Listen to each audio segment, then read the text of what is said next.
Good Monday Matters. I hope you had a wonderful Sabbath day and are looking forward to a great week, enjoying all the things that God has in store for you. My name is Mike Courtney, and this is Monday Matters. Every Monday, I take a few minutes and talk about something that makes your life happier, healthier, and perhaps a little bit holier. And I am always delighted of the thought that anybody would tune in and listen to this. So thank you for doing that. If you're interested in knowing more about this, you can go to branchesblog.com. You can subscribe there, or on the YouTube channel, you can like and subscribe.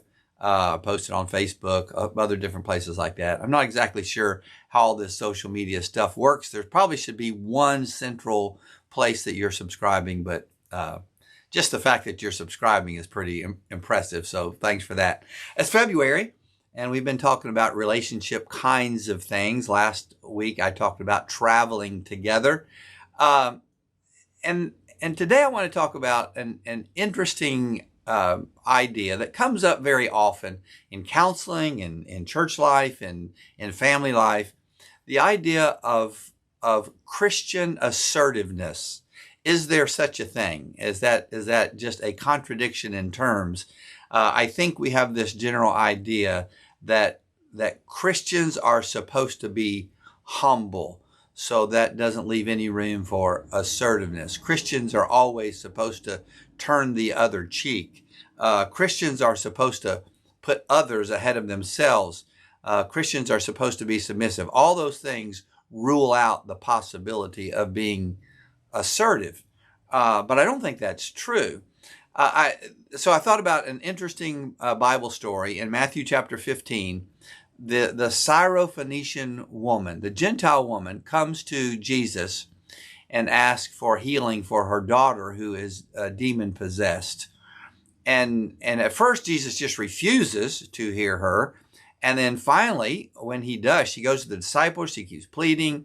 And finally, when Jesus does hear her, he says something very interesting. He said, "It's not right for me to give the bread of the children to the dogs." And that's a pretty rude statement. He's basically refusing her service. No shoes, no shirt, no service. Well, also no Jew, no service in this case. I don't know all about that. I don't know exactly why that happened. It could be that Jesus is testing her faith. It could be that he's testing the faith of the disciples.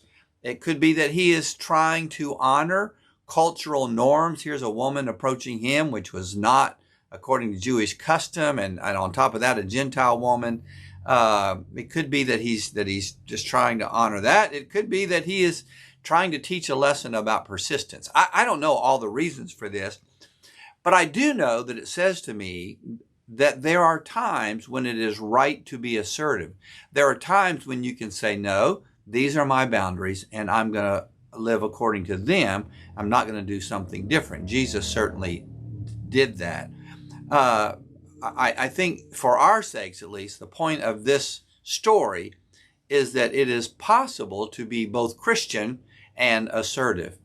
Assertiveness is simply communicating truth to the other person without honestly and clearly, without the intention of hurting the other person's feelings. Here's an assertive Bible verse.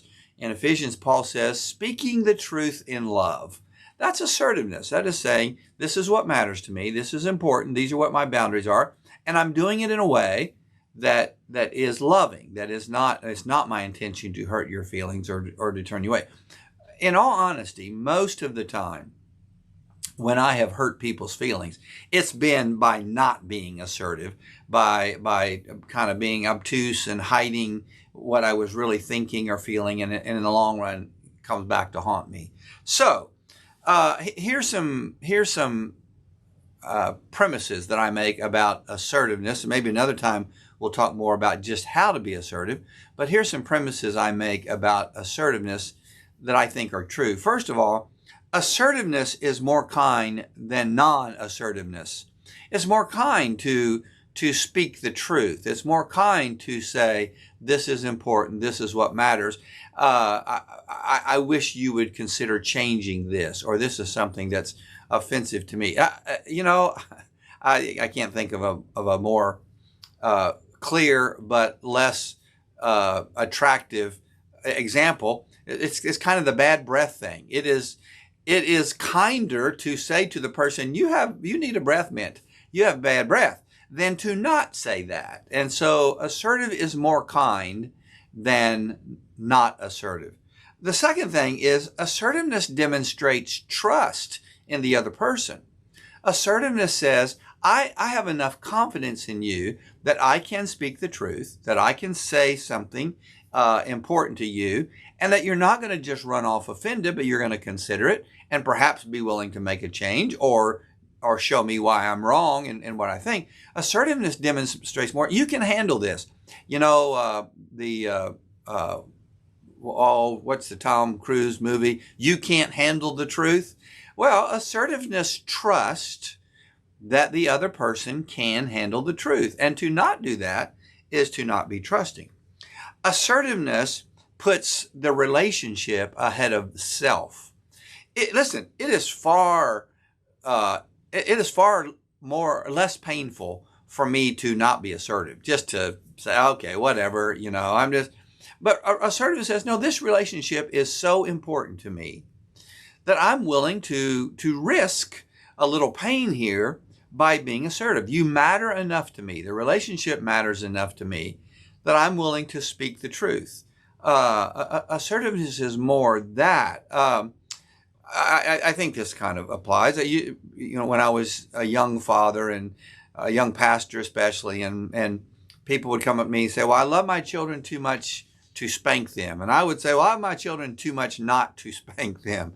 I love them enough that I'm willing to discipline them. And in the same way, I love us. I love our relationship enough. I believe in our relationship enough that I am willing to be assertive, to speak the truth here. So I think those four things are true about assertiveness. I think it is not only okay to be a Christian and to be assertive. I think it's very difficult to be a genuinely Christ-like person and not speak the truth in love and not be faithfully assertive. So how do you be assertive? What do you do? These four things very quickly. Say what you mean and mean what you say. Just learn to do that. Say what you mean what you say. Just speak the truth. Just say, this is what I mean. Be clear about that. Sometimes you have to ask questions. Do you understand that? Am I saying that the right way? Say what you mean. Number two is verbalize your feelings. It's okay to say, this hurts me when you say that. That seemed like you were being disrespectful to me. Verbalize your feelings. Talk about what you feel. The only way, Doris and I have been married 47 years. The only way I know what she feels is for her to tell me. Now I can guess. I figured out some clues down through the year, but to really know, she needs to tell me. Verbalize your feelings. Number three, set clear expectations. This is how I would like to see you respond. This is the change I would like to see made in this relationship. Be willing to do that. That doesn't mean that you close the door, that it's my way or the highway, but you set clear expectations. And finally, express mutual respect. I believe in you as a person. You're a good-hearted person, and I believe this one thing in our lives is causing a problem, so I'd like to talk about it. Express mutual respect in this. Is that okay? It's about assertiveness. It's not okay, you can tell me. You can be assertive and tell me that's not okay.